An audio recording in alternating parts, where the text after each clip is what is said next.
So Borderlines, track 3. This was a song that was based on the ideas that, other than a division of caused by religious bias, this was based on a division caused by a geographical boundary. And what struck me in an article I read some time ago was that an astronaut had said when he'd gone into space and looked down on the Earth, he'd seen the green of the continents and the browns of the continents, and he'd seen the blue of the oceans. And what struck him was there was no line that said where one country starts and where another country ends. And these exist on maps, and it strikes me when you look at a map that you have two countries, neighbouring countries, side by side, and the colours in the maps are very contrasting. You might have a bright pink against a bright blue, and these two countries exist, side by side, and this arbitrary line down a piece of paper divides language and culture and religion, and it just divides humanity into small pockets of separate humanity. I don't know if that's a word, but that's what it seems to do. And when I was writing the song, I wanted to explore that idea from medieval times through to the modern age. So I start the song off with monk chants and church bells, and I go right through to the sounds and the inspirations that I got regarding the, as a result of the Arab Spring that we had last year, and is still going on.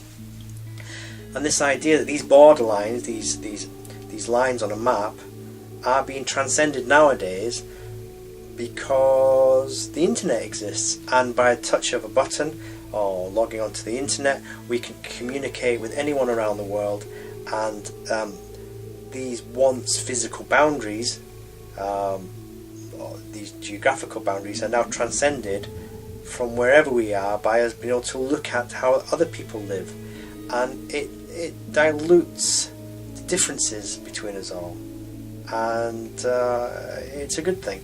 And this is the reason why the character, he had his dabble with the religion, it didn't work for him. Then he finds himself fighting for a cause, but again, when he's fighting for the cause, yet again he starts to question, why is he fighting for that cause? And this is the idea behind the song. It explores the reasons behind borders, but it explains his personal relationship in fighting to defend a border.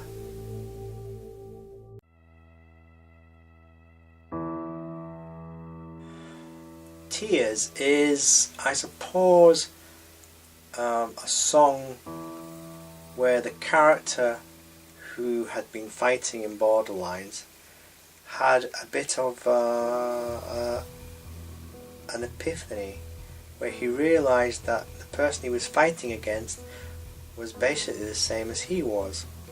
And I think one of the things that struck him was, even though he could make the connection with the person who he was fighting with, I think he was upset because his enemy didn't recognise his own humanity. And I think this is one of the problems that caused him a bit of inner conflict and made him start to question, why was he doing what he was doing? Obviously he was fighting for some reason to do with his country, but the exact reason I don't know. This is just like the theme of the whole album is loosely hung on someone's journey through life. The devil in the detail is a lot down to interpretation, but it was this fact that he realised he had been doing wrong, and he was begging for forgiveness, and he wasn't getting that. And I think this is one of the things that caused him to have a bit of a nervous breakdown.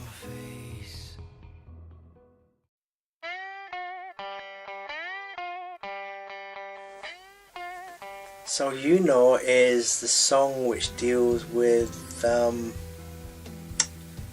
mental breakdowns, I suppose, and mental illness. I mean, the character hadn't had a good time in Tears, and I think sometimes you have to hit rock bottom before you can start to pick yourself up again. And one of the things, I mean, You Know's existed for a year or so for me now, and it slotted well into the album. And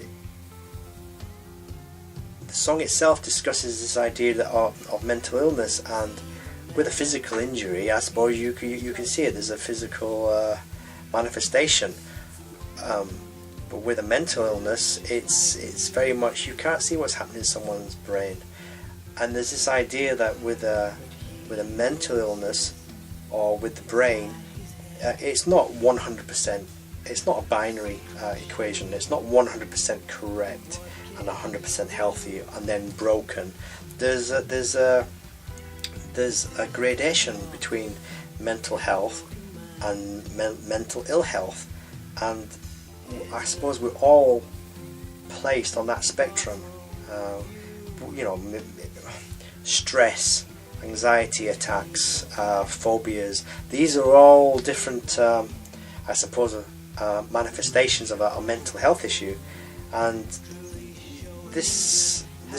and we all keep quiet about these.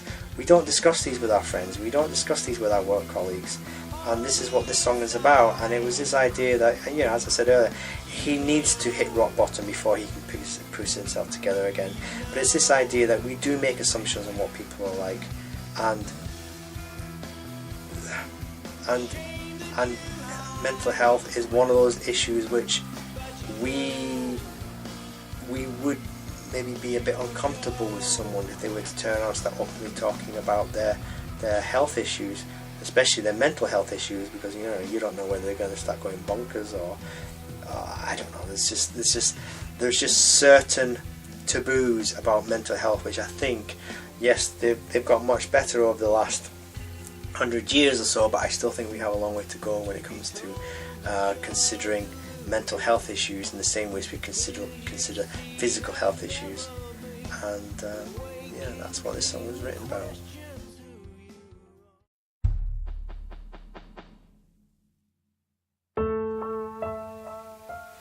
Hindsight. Yeah, well, we all know that expression, don't we? With the benefit of hindsight. So this is really just a very simple song. It's this idea that he's looked back upon his life and he's realised what he's done wrong. Unfortunately, even though you may have the benefit of hindsight, you can't change the things you've done in the past, and that's emphasised with the final lyric in the song. Once you've fired a gun, you can't put the bullet back in the gun. So hindsight does have its benefits, but at the end of the day, it doesn't really change what's happened before. But you can use what you've learned, and you can move forward and make recompense for what you've done wrong in the past. And this is what this song's really about. I can only look at you. So, Feel This Way. This is it's kind of a love song, but it's not a love song with a happy ending. I placed the character in a situation where he's been through his trials and tribulations, and he's had his breakdown, and he's realised what he's done wrong, and then I put him in a situation where he's found someone, or he's fallen in love with someone, but he can't do anything about it. And what I've purposely done with the song is made it very ambiguous. There's no mention in the song about who he's fallen in love with. Because what I was trying to examine with this song was that you can have an unrequited love for various reasons. It could be, for example, not in my character's life. But for example, you could love someone from a completely different culture, whose culture would forbid you ever having a relationship with them. You could fall in love with your best friend's wife, and because of the best friend and his wife are very happy, you may never ever act upon it. I mean, there are lots of different reasons why love can be unrequited, and sometimes it's best just to keep your mouth shut. You know, teachers would get in so much trouble if they fell in love with one of their students. But this is what this song is about. It does work in the context of the album, but what I wanted to do was write a love song about being in love with someone you could do nothing about. And yeah, it was interesting, and it's purposely ambiguous.